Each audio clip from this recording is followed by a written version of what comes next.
vino nuevo. Amén. ¿Cuántos lo creen? Este es el mes del vino nuevo. ¿Cuántos lo creen?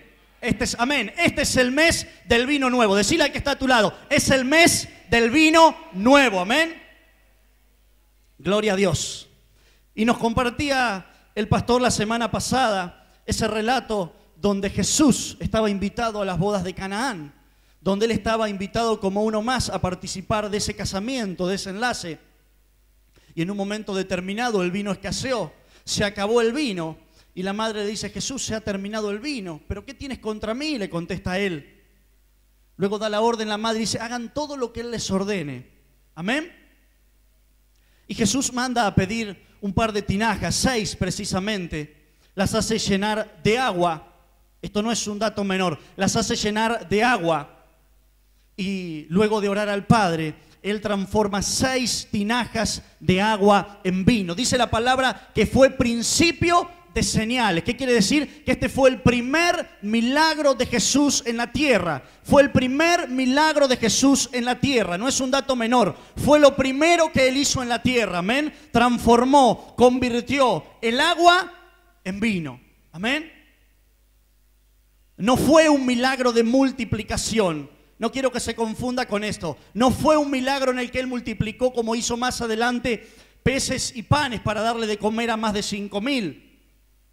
No fue un milagro como aquel que relata la Biblia, en la que con un solo jarrón, una sola tinaja de aceite, el aceite se multiplicó y se multiplicó y se multiplicó.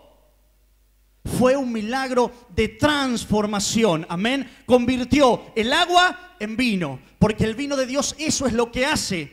El vino nuevo de Dios transforma, el vino de Dios cambia, el vino de Dios resucita, el vino de Dios rejuvenece, amén. ¿Me sigue hasta ahí, hermano? El vino de Dios es visitación del Espíritu Santo. Eso es lo que estamos proclamando como iglesia, visitación del Espíritu Santo. El vino de Dios es tiempo de milagros. El vino de Dios es la presencia tangible. Vamos a poder tocar su presencia a través de los milagros. El vino de Dios es bautismo de gozo, bautismo de alegría, bautismo de paz. Y cuando digo bautismo es porque es en un momento, es en un abrir y cerrar de ojos, es algo que viene y no lo entiendes, porque el vino nuevo, el vino de Dios no cabe en la mente humana, no entra en la mente humana, es diferente a los otros vinos. Y yo no pude con mi genio y quise hacer una cuenta, que la tengo anotada aquí. Yo quise saber cuántos litros de vino eran los que él había convertido. ¿Cuántos litros de agua, perdón, eran los que él había convertido en vino? ¿Y cuánto dinero significaba eso? ¿Cuánto era lo que él había regalado? Porque también les podría haber dicho, bueno, les doy torta, va a haber más pasteles, más torta, más comida. Ya habían tomado demasiado. Ya el vino se había acabado. Ya se habían tomado todo lo que había. Ya eran altas horas de la noche seguramente. ¿Por qué tuvo que hacer vino? Y yo hice una cuenta muy sencilla, y es que 6 tinajas equivalen a 3 cántaros, así dice la Biblia.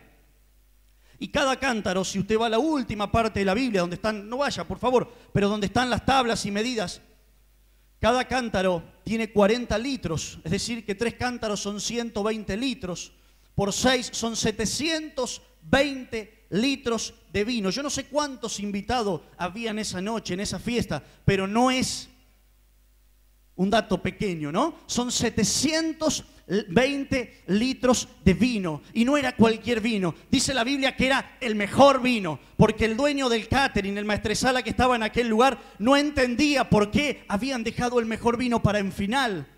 Es que era un vino diferente. Era el vino que Jesús había transformado. Y yo hice una cuenta más. Yo dije, bueno, ¿cuánto sale un litro del mejor vino? Pero no ese que usted va al supermercado y lo compra a 100, a 200, a 300 pesos. Hay vinos mejores. Hay vinos mucho más caros. Y si la Biblia dice que Jesús había entregado el mejor vino, yo no creo que salga a 300 ni 400 pesos. Amén. Yo estuve investigando por ahí y encontré que hay vinos que rondan alrededor de los $1.000. ¿Me escuchó bien? $1.000 por una botellita de vino. $1.000 por una botellita un poquito más grande que esta. Entonces yo dije, 720 litros de agua convertidas en el mejor vino. Estamos hablando de $720.000, más de 7, 8, 10 millones de pesos. Fue el primer milagro de Jesús en la tierra. Ese es el vino del que vengo a hablarte en esta noche. Es un vino diferente, es un vino poderoso, es un vino que no va a entrar en tu mente ni en ninguna cabeza humana. Amén. Vamos al libro de Números, por favor. Libro de Números, capítulo 13.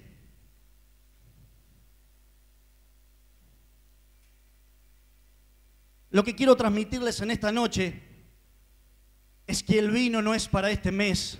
No empieza y se termina. El vino no se va a acabar.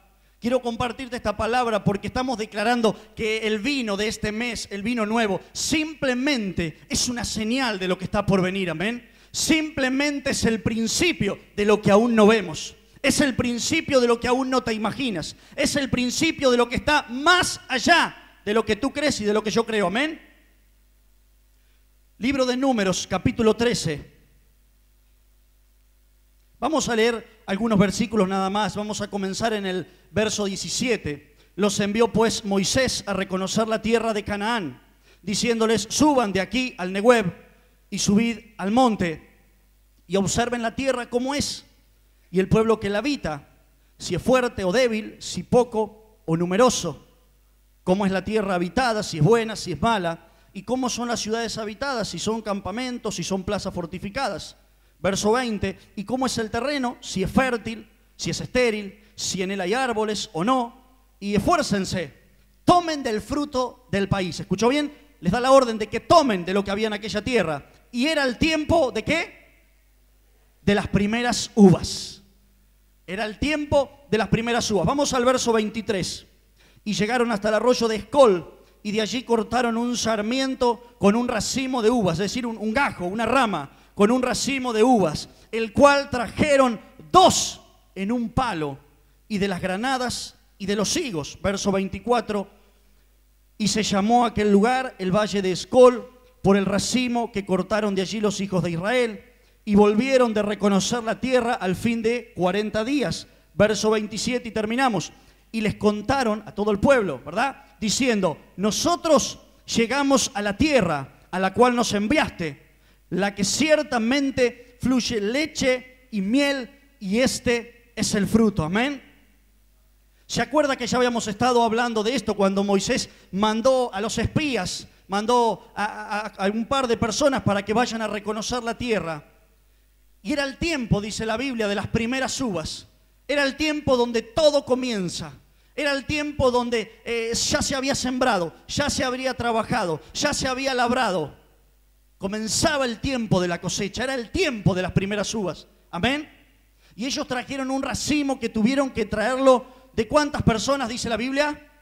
De 2. Entre 2, con un palo en el medio. Hay algunas gráficas que lo representan muy bien. 2 personas con un palo llevándolo encima de sus hombros. Y cualquiera de nosotros ha ido a cualquier mercado y se ha dado cuenta de que un racimo de uvas lo puede cargar cualquier niño. De que un racimo de uvas cualquier persona puede cargar 3, 4, 5, 10, 15 kilos de uva en una bolsa grande. Pero dice la Biblia que este racimo de uva no era un racimo cualquiera. Era el tiempo de las primeras uvas. Era el tiempo de lo que iba a venir. Y era tan grande, era tan pesado, era tan glorioso aquel racimo de uva que se necesitaban 2 personas, dice la Biblia. Amén. Este racimo de uva fue la señal de un nuevo tiempo. Amén. Este racimo de uva fue todo lo prometido a Israel que estaba de aquel lado. Era simplemente una muestra. Y este es el mensaje que yo quiero traerte en esta noche, iglesia. Quiero decirte que el vino que Dios va a derramar en este mes, en diciembre, el vino que nuestro pastor, el siervo, ha anunciado, es simplemente una señal de lo que va a venir. No es todo, no se acaba el 31, es solamente una muestra, es un racimo, es un principio de lo que Dios tiene para el 2015, amén.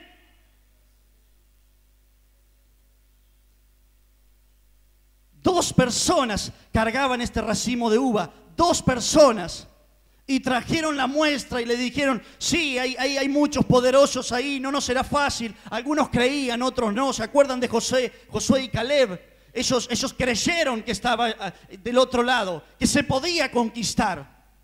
Si queremos el vino, la primer clave es creerle a la señal.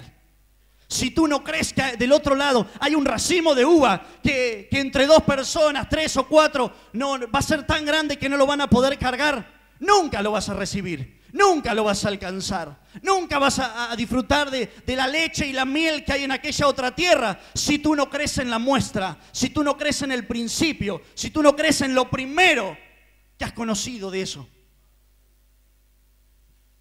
Si cuando recibimos un diagnóstico y es negativo y hay una mala enfermedad, ya le creemos a eso, difícilmente la sanidad esté del otro lado. Porque ya le hemos creído a lo negativo.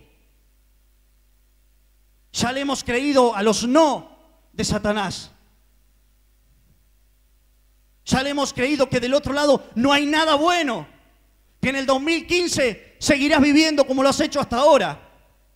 Que en el 2015... Dios no tiene nada diferente para ofrecerte. Seguirás creyendo que en el 2015 tus penas, tus dificultades, tus cargas y tus dolencias serán las mismas que tuviste hasta ahora. Pero quiero decirte algo, hermano. El otro día leí una frase de un tremendo evangelista del Señor y realmente me quedó grabada en mi corazón, y esta frase decía: cuando el diablo quiera recordarte cuál es tu presente, cuál será tu futuro y cuál ha sido tu pasado, preocúpate por decirle a él cuál será el futuro de él. Porque el futuro del diablo a nadie se lo podemos desear. El futuro del diablo es un mar de azufre y de fuego que nunca más se acabará. Amén. Dale un fuerte aplauso si crees esto. Dale la gloria a Dios. La gloria sea para él. Viene el tiempo de las primeras uvas, hermano. Amén.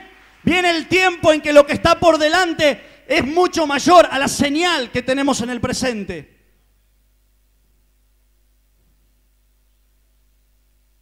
¿Y por qué Jesús en su primer milagro no sanó un enfermo? ¿Por qué no sanó un paralítico? ¿Por qué no libertó a un cautivo? ¿Por qué en lugar de transformar agua en vino? Y no es que fue un desperdicio, pero fue solamente para los que estaban en la fiesta. ¿Por qué no fue otro el primer milagro? Nunca se ha preguntado eso. ¿Por qué no hizo otra cosa? ¿Por qué no le dio a los pobres, a los necesitados? ¿Por qué no le dio a los niños? ¿Cuál fue el mensaje? ¿Qué es lo que Jesús quiso transmitir? Me lo pregunté una y otra vez. ¿Qué quiso hacer Jesús? ¿Por qué vino? ¿Por qué tenía que transformar agua en vino? Ya habían tomado, ya habían bebido, ya había algunos seguramente embriagado. Era necesario.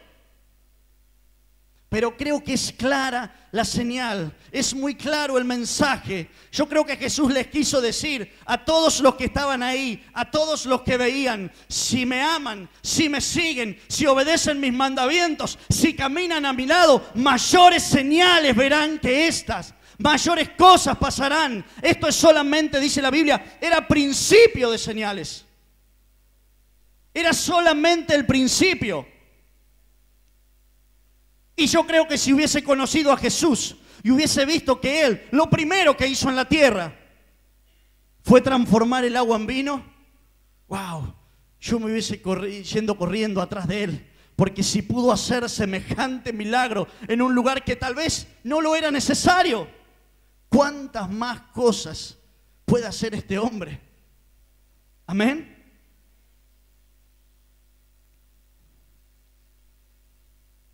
Ahora, ¿cómo obtenemos este vino?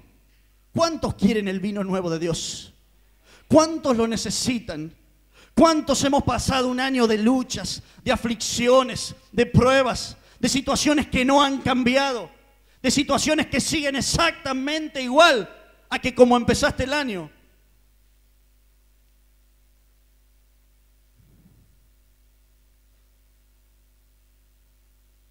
El vino es necesario, el vino es el principio de señales. Tenemos que entender que como iglesia necesitamos el vino. Necesitamos un vino fresco. Necesitamos un vino nuevo. Necesitas el vino en tu trabajo, lo necesito en el mío. Necesitas el vino de Dios en tu matrimonio, en tu familia, en tu casa, con tus hijos, en tu iglesia, en tu ministerio. Todos necesitamos el vino nuevo.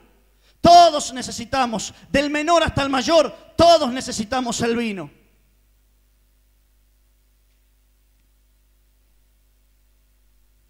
Pero dice Jeremías 15:20, no lo busque, hermano, en un momento en el que el profeta estaba desanimado y Dios tuvo que animarle. Dios le dice algo poderoso y tremendo que ya lo he compartido algunas otras veces. Y Dios le dice al profeta: para que seas como mi boca, eso es poderoso, para que seas como mi boca, tienes que entresacar lo precioso de lo vil, le dice. Si entresacares, dice el verso, lo precioso de lo vil, serás como mi boca. Conviértanse ellos a ti, dice la palabra, pero tú no te conviertas a ellos. Y serás muro fortificado de bronce, dice la palabra en ese pasaje. Pelearán contra ti, mas no te vencerán. Amén. Si entresacares lo precioso de lo vil, ahí entendemos por qué es necesario renovar nuestro odre, como decía el pastor la reunión pasada. ¿Por qué es necesario quitar los parches, quitar las enmiendas, quitar las costuras viejas? Porque es tan poderoso el vino de Dios, es tan poderosa su gloria, que si tu odre y mi odre, tu vida y la mía, no están renovadas por completo, no están transformadas, va a ser tan pesada y tan poderosa la gloria que no la vamos a poder soportar. El vino va a explotar en nuestro odre, el odre se va a rasgar. El vino tiene características técnicas. Si usted ha ido alguna vez a alguna bodega, seguramente en esas visitas guiadas te explican de que el vino tiene una propiedad expansiva y cuando lo ponen en el recipiente, cuando recién la uva es triturada, cuando se separa la semilla y la piel de la uva, de la pulpa, y se comienza el proceso de elaboración del vino, es colocado en esas grandes tinajas o barriles y tienen que ser cerradas a presión, y el vino comienza a ejercer una presión hacia afuera y el vino comienza a expandirse, y es tal la presión que hace el vino que si esa cobertura, si ese molde, si ese cuerpo no está lo suficientemente preparado, ese molde no es lo suficientemente fuerte, el vino explota y va a salir por esos tajos, por esas rajaduras. Y dice la Biblia que el vino y los odres se pierden. No se pierde solamente el vino, que ya no es un pecado desperdiciar el vino de Dios, sino que también nuestros odres se pierden. Corremos riesgo de que nuestra vida se pierda. Es necesario renovar nuestro odre. Porque yo creo que si usted tuviera en esta noche un vaso o una botella de agua como esta, en la que tuviera el 99,999 de agua potable de este agua y tan solo una milésima de porcentaje de agua, de cloaca, del agua del inodoro de su casa, usted no la tomaría. Amén. Yo tampoco la tomaría. Pues Dios requiere que nosotros no somos perfectos. Tal vez no vamos a llegar nunca a ser perfectos, claro que no. Pero Dios requiere que comencemos y que continuemos un camino de transformación donde si tenemos el 60, el 70, el 50, el 40, lo que sea, pero que comencemos un proceso de transformación para que en nuestro vaso, en nuestra agua, comience a entrar un proceso en el que lo sucio, lo que no sirve, lo inmundo, lo que está de más, comience a salir para que el vino nuevo pueda entrar. Amén. Cuando el vino nuevo entra, sale lo viejo, pero no es en el mismo momento. Tenemos que entender esto y ver la diferencia, iglesia. Yo tuve que entender que no podía pedirle a Dios el vino nuevo si yo no estaba preparado para recibirlo. Porque si yo estoy esperando y clamando y rogando a Dios el vino nuevo, pero yo no renové mi odre, yo no quité lo que no servía, yo no renové mis costados, no puedo pretender el vino, porque no solo se va a perder el vino, sino que corro altos riesgos de que yo también me pierda. Amén. Es un proceso doloroso. Es un proceso de sufrimiento en muchas cosas.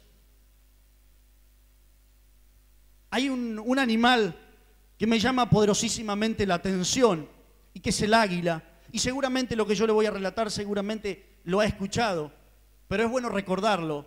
Y me hace bien muchas veces recordar esta historia. Y es que cuando el águila llega a la mitad de sus días, más o menos a los 40 años de edad, cuando el águila llega a esa altura de su vida, en la que está fastidiado, cansado, cuando ya no tiene fuerzas, cuando sus alas ya están todas desplumadas, largas, sucias, cuando su pico ya no tiene la misma precisión para agarrar la presa, cuando ya sus uñas están tan viejas que no te sirven ni para rascarte. El águila tiene que pasar por un proceso, y es un proceso de transformación. Lo único que queda es su cuerpo y su piel, nada más.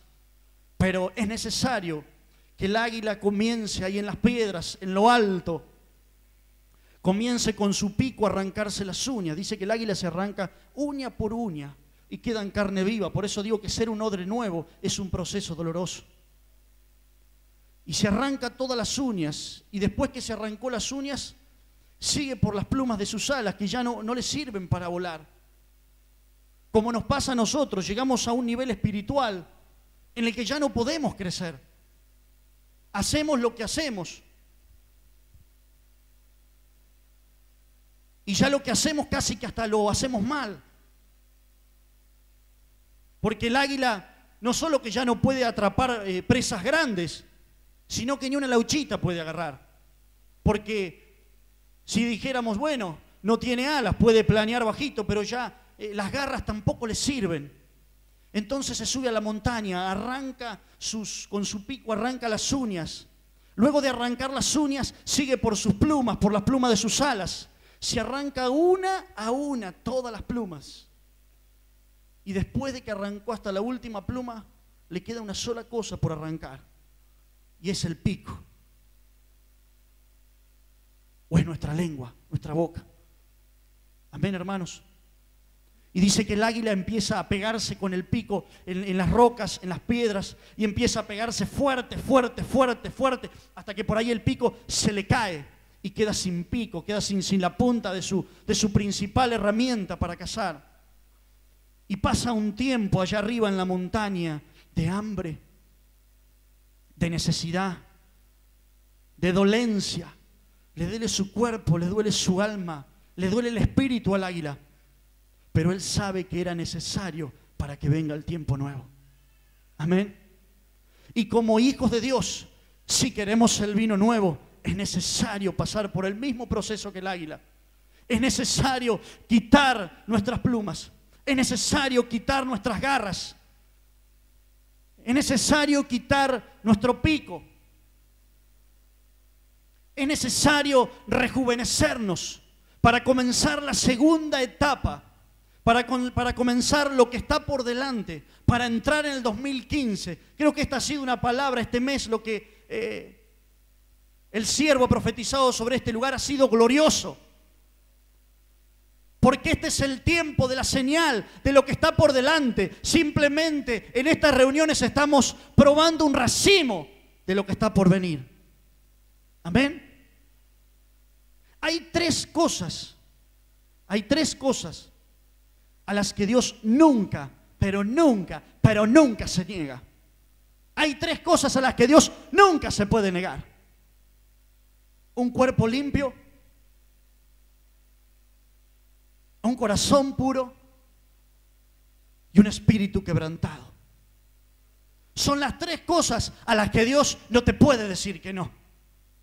Si tu corazón está puro, si tu cuerpo es limpio y si tu espíritu está quebrantado en este mes, Dios no puede decirte que no. Él te va a abrir la puerta de los cielos. Vas a entrar en el 2015 con gloria, con poder, con bendición, con prosperidad, con sobreabundancia, con sanidades. Él no se va a negar. Amén.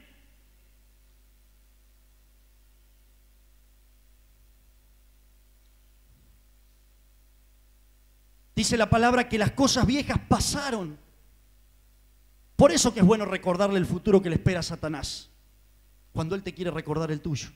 Las cosas viejas pasaron. Y tomé esa frase como un arma para cada uno de mis días. Cuando me quiere recordar y decirme, vos eras esto, esto y esto. Sí, pero vos no sabés lo que te espera por allá. No quisiera estar en tu pellejo. Las cosas viejas pasaron, he aquí todas son hechas nuevas. Pero tenemos que transformar nuestro odre. Tenemos que transformar nuestra vida.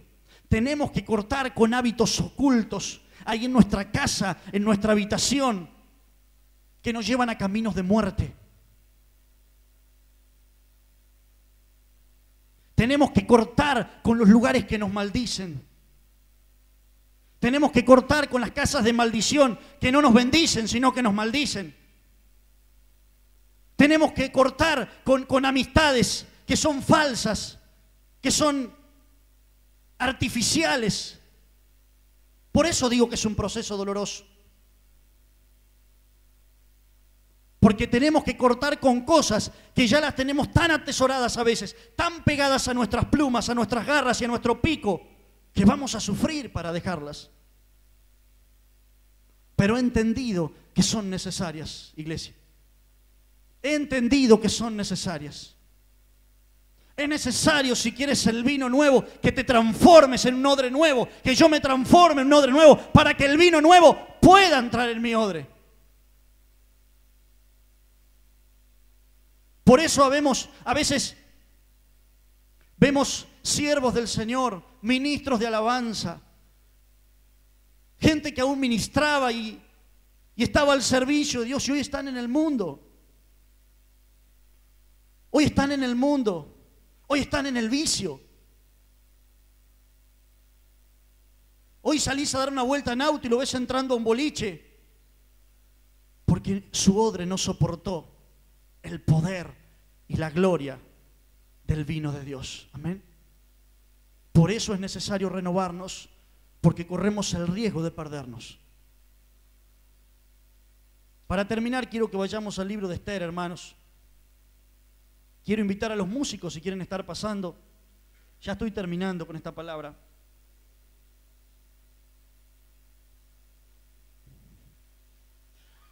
Te damos gracias, Señor. Sabemos que el Señor quiere derramar su vino nuevo. Eso es lo bueno de este mes. Es que la palabra ya está, de que la palabra ya ha sido profetizada sobre la iglesia. Amén.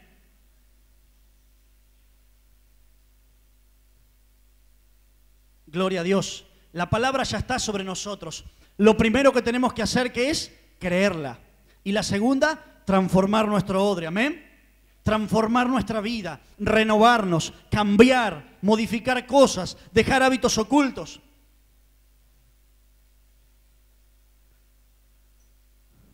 Compartí esta palabra hace algunos meses en La Pampa con un grupo de jóvenes en una iglesia de aquel lugar. Y después charlábamos con algunos jóvenes. Y el Señor nos hablaba de lo mismo y decíamos, ¿de qué te sirve no mirar la novia de tu amigo cuando pasa, o no mirar a una mujer o un hombre, si después llegas a tu casa y estás en tu habitación y tu mente se pudre mirando pornografía en la computadora? ¿De qué te sirve? ¿De qué nos sirve darnos todos un beso, abrazarnos y saludarnos si después nos vamos a criticar?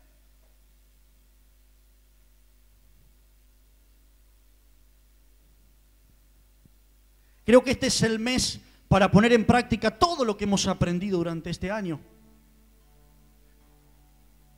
Ese es el mes en el que debemos aplicar la honra, debemos aplicar la fidelidad en lo poco, debemos aplicar la intimidad con el amado, la búsqueda. Porque ser uno de nuevo no es de un día, es de muchos. Este mes estamos transitando un proceso de transformación, amén. Quiero que vayamos al libro de Esther y con esto estoy terminando. Agradecido al Señor por esta oportunidad que me da de servirle, de poder estar en esta casa.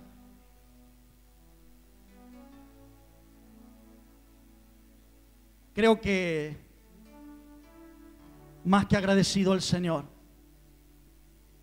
que el Señor pueda derramar el vino sobre mi vida, amén. Gracias, Señor. Libro de Esther, capítulo 1. Vamos a leer muy rápido, verso 3. Esto ocurrió en los días de Asuero, que fue un rey. Dice, en el tercer año de su reinado, hizo banquete a todos sus príncipes y cortesanos, teniendo delante él a los más poderosos de Persia y de Media, gobernadores y príncipes de provincia. Verso 4. ¿Para qué hizo el banquete? Para mostrar él las riquezas de la gloria de su reino, el brillo y la magnificencia de su poder por muchos días, 180 días. Y cumplidos estos días, hizo el rey otro banquete por 7 días en el patio del huerto del palacio real a todo el pueblo que había en Susa, capital del reino, desde el mayor hasta el menor. Verso 7. Y daban a beber en vasos de oro y vasos, ¿cómo dice la palabra? Diferentes unos de otros. Todos somos diferentes. Y mucho vino real. ¿Cuánto vino había? Mucho vino real, de acuerdo con la generosidad del rey.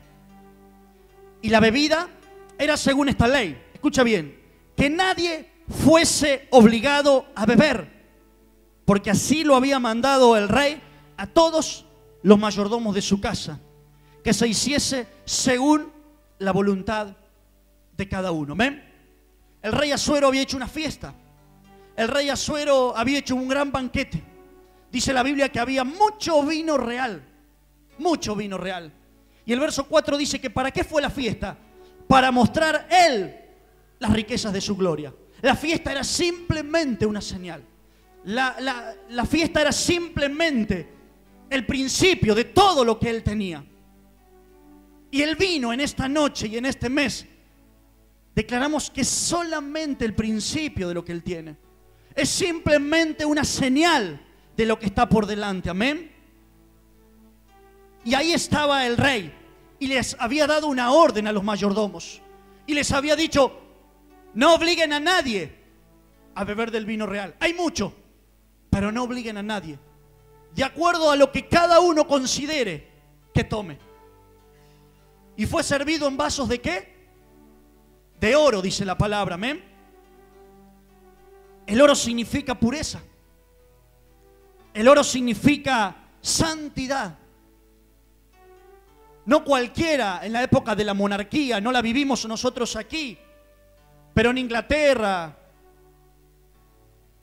y en tantos otros países de Europa que aún viven bajo monarquía, que aún hay rey, que aún hay reina, no cualquiera se sienta a la mesa del rey. No cualquiera puede tomar en vaso de oro.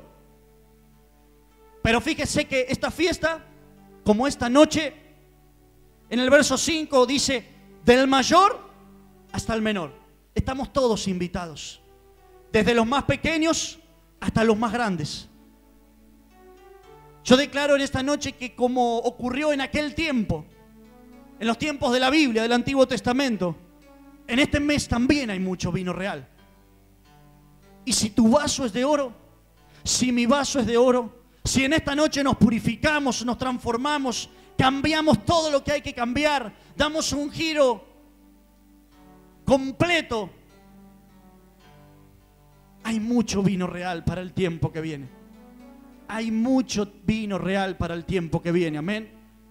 Hay mucho vino real. Dice la palabra, vasos diferentes unos de otros. Tu vaso es diferente al mío.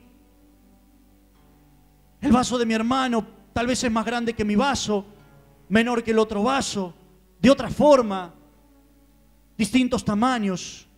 Somos todos vasos diferentes. Pero lo interesante de esta invitación es que tu vaso y mi vaso sean de oro.